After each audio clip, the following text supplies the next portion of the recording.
जय Hind and hello guys, स्वागत है आपका आपके अपने YouTube चैनल ज्ञानदेह होस्ट में। और इस वीडियो में मैं आपको बताने वाला हूं UGC NET December 2024 online form के बारे में कि कैसे आपको ये फॉर्म फिलअप करना है। यहां पर आपको राशन से लेकर प्रिंट तक स्टेप बाय स्टेप पूरी जानकारी दी जाएगी, जिससे कि आप इस फॉर्म को बिना किसी मिस्टेक के भर पाएंगे। तो आपको वीडियो को पूरा देखना है और अगर आपके मन में कोई सवाल कोई डाउट रह जाए फॉर्म को भरते समय तो आप कमेंट के माध्यम से पूछ लीजिएगा। अब चलिए शुरू करते हैं। गाइज, अगर आपने वीडियो को लाइक शेयर नहीं किया तो वीडियो को लाइक शेयर करके चैनल को सब्सक्राइब कर लीजिए, क्योंकि जब तक ये फॉर्म का प्रोसेस कंप्लीट नहीं हो जाता तब तक आपको इसके बारे में समय समय पर सभी अपडेट दिए जाएंगे। उसके बाद गाइज, जो लिंक वीडियो के डिस्क्रिप्शन में दिया हूं ये आप ओपन करेंगे। ओपन करने के बाद आपको जानने को मिलेगा कि फॉर्म आप लोग यहां पर 19 नवंबर से 10 दिसंबर 2024 के अंदर भर पाएंगे, यानी कि इतना समय आपके पास रहेगा फॉर्म को भरने के लिए। और आप यहां पर ऑफिशियल बुलेटिन से भी इसमें जो इंपॉर्टेंट डेट्स है वो चेक कर सकते हैं। एप्लीकेशन फीस की जानकारी देख सकते हैं। एग्जाम डेट आपकी क्या रखी गई है वो आप यहां पर देख सकते हैं, जो कि 1 जनवरी 2025 से 19 जनवरी 2025 के बीच आपका एग्जाम रहेगा। एंड बाकी की इन्फॉर्मेशन भी आपको यहां पर दी गई है। तो ये सभी जानकारी चेक करने के बाद आप इंपॉर्टेंट लिंक के सेक्शन में आएंगे और अप्लाइंग ऑनलाइन लिंक ओपन करेंगे। आपके सामने कुछ ऐसा इंटरफेस आएगा। अब यहां पर आ जाने के बाद में आप न्यू कैंडिडेट रजिस्टर हियर इसके ऊपर क्लिक करेंगे एंड देन आपके सामने यहां पर इस तरह से जानकारी आएगी, जहां पर फीस की जानकारी एंड अन्य इंस्ट्रक्शंस दिए गए हैं जिनका आपको ध्यान रखना है। तो आप सभी जानकारी चेक करते हुए आएंगे और यहां पर क्लिक करके क्लिक है टू प्रोसीड इसके ऊपर क्लिक करेंगे। अब यहां पर कुछ बेसिकली ऑप्शन है या फिर कह लीजिए कि पॉइंट्स है। ये पॉइंट्स आपको पढ़ने हैं और उसके अकॉर्डिंग आपको यहां पर टिक करके आगे बढ़ना है। जैसे कि पहला है कि मेरे पास आधार नंबर है और मैं आधार नंबर का उपयोग करके अपना लॉगिन बनाना चाहता हूं या फिर चाहती हूं। साथ ही मैं परीक्षा के विभिन्न चरणों में प्रमाणीकरण उद्देश्यों के लिए आधार डेटा का उपयोग करने के लिए अपनी सहमति प्रदान करता हूं या फिर करती हूं। अगर आप ऐसे यहां पर आधार के माध्यम से लॉगिन क्रिएट करना चाहते हैं तो आप पहले वाले के ऊपर टिक करेंगे। फिर सेकंड आता है कि मेरे पास डिजिलॉकर खाता है, मैं डिजिलॉकर के माध्यम से लॉगिन करके अपनी पहचान प्रमाणित करना चाहता हूं, तो आप इसके ऊपर टिक कर सकते हैं। तीसरा है कि मेरे पास डिजिलॉकर खाता नहीं है, मैं अपना डिजिलॉकर खाता बना करके यानी कि उसको बनाऊंगा भी यहां पर और फिर उसके माध्यम से अपनी पहचान भी प्रमाणित करूंगा, तो आप यहां पर तीसरे के ऊपर टिक करेंगे। फोर्थ है कि मेरे पास जो एकेडमिक बैंक ऑफ क्रेडिट यानी कि एबीसी आईडी होती है उसके माध्यम से लॉगिन करके अपनी पहचान प्रमाणित करना चाहता हूं, तो फोर्थ के ऊपर। और अगर आप एबीसी आईडी बनाते हुए पहले उसको बनाएंगे और फिर उसके माध्यम से अपनी पहचान प्रमाणित करना चाहते तो आप 5वें के ऊपर टिक करेंगे। नेक्स्ट है कि आप पासपोर्ट के माध्यम से इसमें लॉगिन बना करके अपनी पहचान प्रमाणित करना चाहते हैं। इसके बाद है फिर मेरे पास पैन कार्ड है और मैं उसके माध्यम से लॉगिन बनाना चाहता हूं और वहीं से अपनी पहचान प्रमाणित करना चाहता हूं। या फिर मेरे पास एक गैर भारतीय पासपोर्ट है और मैं उसके माध्यम से इसमें लॉगिन होना चाहता हूं। तो जो भी आपके पास है वही आप टिक कर दीजिए। मान लीजिए आपके पास पैन कार्ड है तो सिंपली पैन का ऑप्शन सिलेक्ट कर सकते हैं। फिर यहाँ पर जो भी आप ऑप्शन सिलेक्ट कर रहे हैं, जैसे कि अगर मैं पैन सिलेक्ट किया हूं तो पैन नंबर डाल करके क्लिक टू प्रोसीड करूंगा। अगर आप आधार कार्ड सिलेक्ट करें तो फिर आपको आधार ऑथेंटिकेशन करना होगा and then click to proceed उसके ऊपर क्लिक करना होगा। तो गाइस, जैसे ही आप यहाँ पर किसी भी माध्यम का इस्तेमाल करके इसमें आगे बढ़ेंगे अपनी पहचान प्रमाणित करने के लिए, तो आपके सामने कुछ ऐसा इंटरफेस आएगा जिसमें कि पर्सनल डिटेल आपको देनी है। यहाँ पर आपको बोला है कि आपका जो आधार आइडेंटिटी प्रूफ है वो आपका जब आपका इसमें एग्जाम होगा वहां पर ऑथेंटिकेशन किया जाएगा, इसलिए आपको यहाँ पर सभी इंफॉर्मेशन अपने आधार कार्ड के अकॉर्डिंग, अगर आप आधार कार्ड की इंफॉर्मेशन दे रही है या फिर जो आपका सर्टिफिकेट है उसके अकॉर्डिंग देनी है। तो चलिए मैं यहाँ पर अपना नाम देता हूँ, पूरा नाम आपको देना होगा। फिर आप यहाँ पर फादर नेम एंटर करेंगे and then mother name enter करेंगे। फिर जो डेट ऑफ बर्थ है आपका वो आपको सिलेक्ट करना है, पहले डे फिर आपका मंथ और उसके बाद में जो भी ईयर है वो भी आप यहाँ से सिलेक्ट कर लेंगे। फिर आता है ईमेल एड्रेस, आपका जो भी ईमेल एड्रेस है यहाँ पर डाल दीजिएगा। सही ईमेल आईडी आपको डालनी होगी और दोबारा उसको डाल करके आप यहाँ पर कंफर्म कर दीजिए। एंड देन आप आपका जेंडर सेलेक्ट करेंगे, अपना मोबाइल नंबर यहाँ पर डालेंगे, मोबाइल नंबर को दोबारा डाल करके वेरीफाई करेंगे। कोई अन्य फोन नंबर देना चाहते तो अल्टरनेट मोबाइल नंबर के अंदर दे सकते हैं, नहीं तो आप खाली भी छोड़ सकते हैं। नेशनलिटी के अंदर आप इंडियन सेलेक्ट कर लेंगे। आइडेंटिटी टाइप में आप यहाँ पर कोई एक आईडी इनमें से सेलेक्ट कर लेंगे, जो भी आपके पास इनमें से आईडी है, जैसे कि any other valid government identity with photograph. Aadhaar number के अलावा कोई अगर आपके पास अन्य आईडी है जिस पर फोटो है, गवर्नमेंट आईडी है, तो वो ये पहले वाला ऑप्शन सेलेक्ट करके आप उसका नंबर दे सकते हैं। तो जो भी आईडी आप दे रहे हैं वो आप सेलेक्ट कर ले और फिर उसका नंबर आइडेंटिफिकेशन नंबर के अंदर डाल दे। अब आता है प्रेजेंट एड्रेस, तो जो आपका प्रेमिसेस नंबर नेम यानी कि घर का नंबर या नाम है वो आप यहाँ पर लिखेंगे, लोकेलिटी लिखेंगे या फिर उसके बाद सब लोकेलिटी लिखेंगे। अगर मैं आपको सिंपल लैंग्वेज में बताऊं तो आप इन 3 लाइन के अंदर जो भी आपका एड्रेस है वो एडजस्ट कर दीजिए और उसके बाद में फिर अपनी कंट्री सेलेक्ट कर लीजिए एंड देन यहाँ से जो आपकी स्टेट है वो आप सिलेक्ट कर लेंगे। फिर यहाँ से आपकी जो डिस्ट्रिक्ट है वो सिलेक्ट कर लेंगे और अपना पिन कोड डाल देंगे।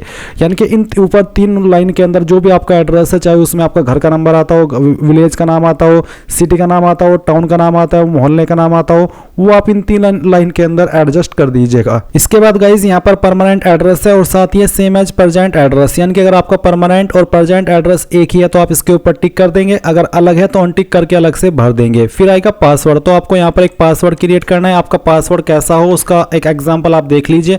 पासवर्ड के अंदर इंग्लिश का कैपिटल लेटर, स्मॉल लेटर, एक स्पेशल कैरेक्टर, चाहे आप उसमें @ या फिर डॉलर किसी का भी इस्तेमाल कर सकते हैं, एंड फिर आपको यहाँ पर नंबर का इस्तेमाल करना है। कुछ इस तरह का पासवर्ड आप यहाँ पर बना लेंगे जैसे कि मैंने आपको दिखाया है, और उसको दोबारा डाल करके फिर आप यहाँ पर वेरीफाई कर देंगे।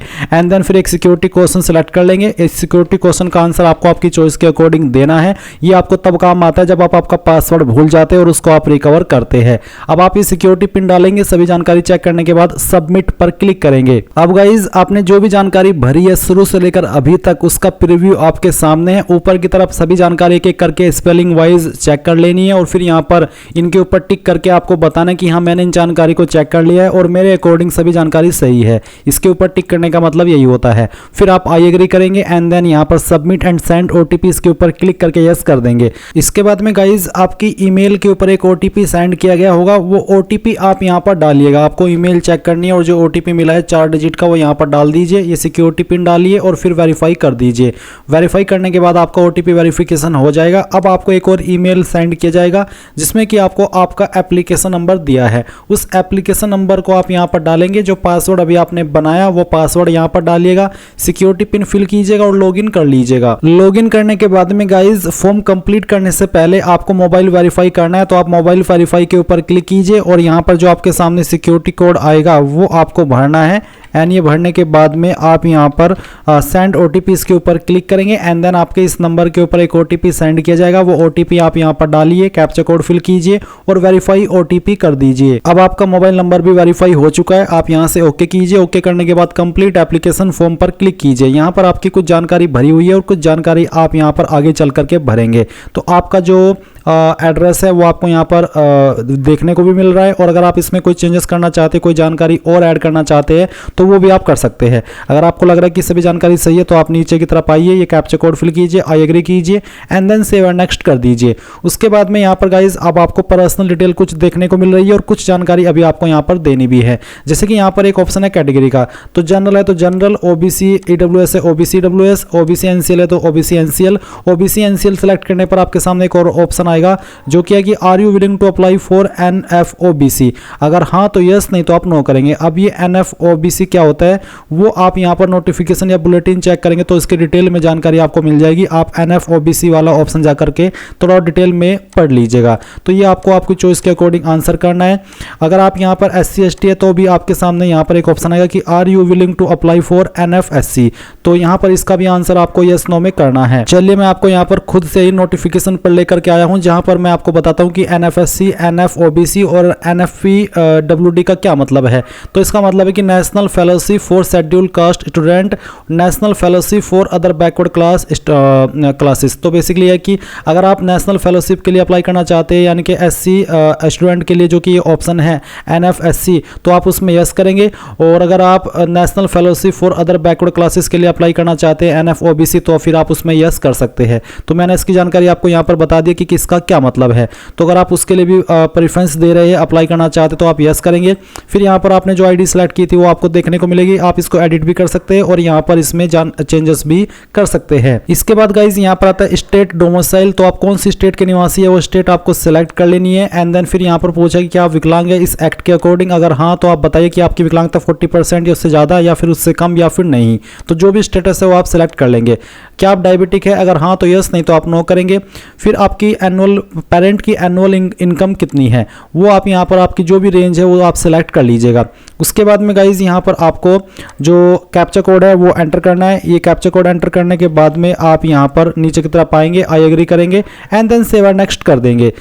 इसके बाद यहाँ पर आपके सामने क्वालिफिकेशन डिटेल आएगी। तो I want to apply UGC NET December 2024 on the basis of 4 year under graduate programme या फिर मास्टर डिग्री। तो किस प्रोग्राम या फिर क्वालिफिकेशन के माध्यम से आप इसमें अप्लाई कर रहे हैं वो आप सेलेक्ट करेंगे। मान लीजिए आप 4 year under graduate programme select करते तो आपके सामने ये वाला ऑप्शन आएगा जहाँ पर आपको बताना कि ये क्वालिफिकेशन आपने पास कर लिया, फिर अभी आप कर रहे हैं या फिर रिजल्ट का वेट कर रहे हैं।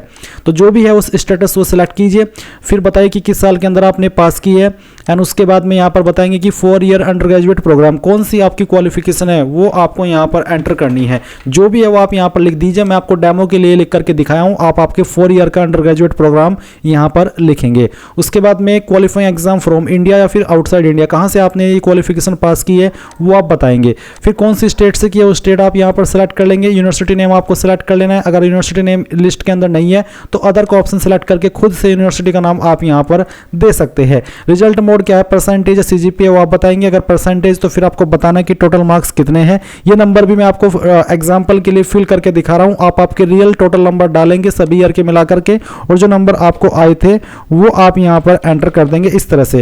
एंड उसके बाद में कैप्चा कोड डालेंगे, आई एग्री करेंगे और सेव एंड नेक्स्ट कर देंगे। अब आपके सामने एडिशनल डिटेल का सेक्शन है जहां पर पीएचडी डिटेल में पूछा कि वेदर एडमिटेड इन पीएचडी, क्या आप एडमिशन लिए हो पीएचडी के अंदर, अगर हाँ तो यस, नहीं तो आप नो करेंगे।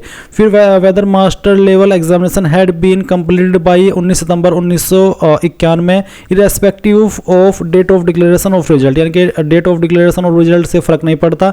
आपको बताना कि आपने कंप्लीट कर ली थी 19 सितंबर 1991 से पहले मास्टर डिग्री। अगर हाँ, बेसिकली इसका आंसर यहाँ पर ऑलरेडी, क्योंकि मैं मास्टर डिग्री के माध्यम से अप्लाई नहीं कर रहा हूँ तो यहाँ पर नो है, पर अगर आप मास्टर डिग्री के माध्यम से अप्लाई कर रहे हैं तो फिर आपके सामने ये ऑप्शन एक्टिव रहेगा। इसके बाद रिसर्च एक्स सर्विसमैन डिटेल, अगर कोई है स्पेशलाइजेशन तो आप बता देंगे क्या आप एक्स सर्विसमैन है, अगर हाँ तो यस, नहीं तो आप नो करेंगे। उसके बाद में कैप्चा कोड आप यहाँ पर डालेंगे और ये डालने के बाद में आप नीचे की तरफ आएंगे, आई एग्री करेंगे एंड देन सेव नेक्स्ट करके यहाँ से आगे बढ़ जाएंगे। अब आता है एग्जाम सेंटर डिटेल। तो अप्लाई फॉर, पहले आपको बता रहा हूँ, असिस्टेंट प्रोफेसर, जेआरएफ या फिर पीएचडी ओनली। तो जिसके लिए अप्लाई कर रहे हैं वही आप टिक कर दीजिए। यहाँ पर गाइज मैं असिस्टेंट प्रोफेसर सेलेक्ट नहीं कर पा रहा हूँ क्योंकि इसमें मे भी मास्टर डिग्री की क्वालिफिकेशन मांगी हो, इसलिए यहाँ पर मैं इसके ऊपर टिक नहीं कर सकता हूँ क्योंकि यहाँ पर लिखा रहा है you are not eligible for this category, please check information bulletin. तो यही है कि शायद क्वालिफिकेशन के अकॉर्डिंग इस पर मैं एलिजिबल नहीं हूँ। तो इसके बाद है सब्जेक्ट ऑप्टेड नेट। तो क्या सब्जेक्ट आप ऑप्ट कर रहे हैं वो आपको सिलेक्ट कर लेना है, और इसके बाद में आप यहाँ पर जो क्वेश्चन पेपर का मीडियम वो क्या रखना चाहते हैं, हिंदी या इंग्लिश, वो आपको सेलेक्ट करना है। फिर आप यहाँ पर चॉइस देंगे अपनी स्टेट की जिसमें आप एग्जाम रखना चाहते हैं, पहली चॉइस। फिर उसकी सिटी आप कौन सी रखना चाहते हैं वो आप सेलेक्ट करेंगे, एंड देन आपको सेकंड चॉइस देनी है, उसकी सिटी क्या रखनी है वो आप यहाँ पर दे देंगे। थर्ड चॉइस आपको देनी है, उसके बाद में सिटी, और फिर फोर्थ चॉइस भी आप यहाँ पर इस तरह से आपके चॉइस के अकॉर्डिंग दे देंगे। And then father guardian education कितनी है वो आप यहाँ पर बता देंगे। फिर उनका ऑक्यूपेशन यानी कि वो क्या करते हैं वो आप यहाँ पर बता देंगे। अगर इनमें है प्रोफेशन तो सेलेक्ट कर ले, नहीं तो आप अदर्स या फिर नॉट एप्लीकेबल भी सिलेक्ट कर सकते हैं। उसके बाद में आपको मदर का जो क्वालिफिकेशन है वो बताना है और उनका जो ऑक्यूपेशन है वो भी आपको यहाँ पर बता देना है। फिर आप ये जो कैप्चा कोड आपके सामने आ रहा है वो कैप्चा कोड यहाँ पर डालेंगे, एंड ये डालने के बाद में आप यहाँ पर आई एग्री करेंगे और सेव एंड नेक्स्ट कर देंगे। अब आपको डॉक्यूमेंट अपलोड के सेक्शन के अंदर फोटो और सिग्नेचर अपलोड करना है, और इसमें जो साइज रखे हो 10 से 200 KB के बीच में फोटो का, और सिग्नेचर का 4 से 30 KB। फॉर्मेट JPEG या फिर JPG का चल जाएगा। तो आप चूज फाइल के ऊपर क्लिक करेंगे, जहाँ पर आपकी फोटो फाइल है वो आपको यहाँ पर सिलेक्ट कर लेनी है। तो चलिए मैं आपको यहाँ पर एक फोटो डेमो के लिए अपलोड करके दिखाता हूँ। तो मैं इस फाइल को सिलेक्ट करता हूँ, ओपन करता हूं। अगर फोटो आपका अपलोड ना हो तो आपको फोटो फाइल का नाम यहाँ पर जो देना है वो आपको फोटो देना है, वो फिर अपलोड हो जाएगा। इसके बाद में आप यहाँ पर आपका जो सिग्नेचर है वो अपलोड करेंगे। तो जहाँ पर भी आपकी सिग्नेचर की फाइल है सेलेक्ट कीजिए, ओपन कीजिए, इस तरह से आपका सिग्नेचर आ जाएगा। एंड देन जैसे ये आए तो नीचे आपको सेव एंड नेक्स्ट इसके ऊपर क्लिक करना है। अब इसके ऊपर क्लिक करने के बाद आपके सामने फॉर्म का फाइनल प्रीव्यू देखने को मिलेगा। जो भी जानकारी शुरू से लेकर अभी तक भरी है सभी चेक कर लीजिए। जब आपको लगे कि सभी जानकारी सही है तो यहाँ पर सबमिट कीजिए, इन सभी के ऊपर टिक कीजिए। इनके ऊपर टिक करने का मतलब यही है कि हाँ आपने एक बार फिर से अपने सभी जानकारी को चेक कर ले, जिसमें कि नाम, date of birth, father name, address, ये सभी इंफॉर्मेशन आती है और आप पूरी तरीके से श्योर हो है तो तभी आप आई एग्री के ऊपर क्लिक करके फाइनल सबमिट कीजिए। अगर आपको लगता है कि कोई जानकारी गलत है तो क्लोज करके उस जानकारी को उसी स्टेप में जाकर के पहले सही कर ले और बाद में फिर आप फाइनल सबमिट कीजिएगा। जैसे ही फाइनल सबमिट कर देंगे तो आपको फीस जमा करनी होगी और फीस जमा करने के बाद ही आपका फॉर्म कंप्लीट माना जाएगा। तो इस प्रकार से गाइज आप लोग आपका UGC NET December 2024 online form भरेंगे। आई होप ये प्रोसेस आपको पसंद आया होगा। So thanks for watching. जय हिंद।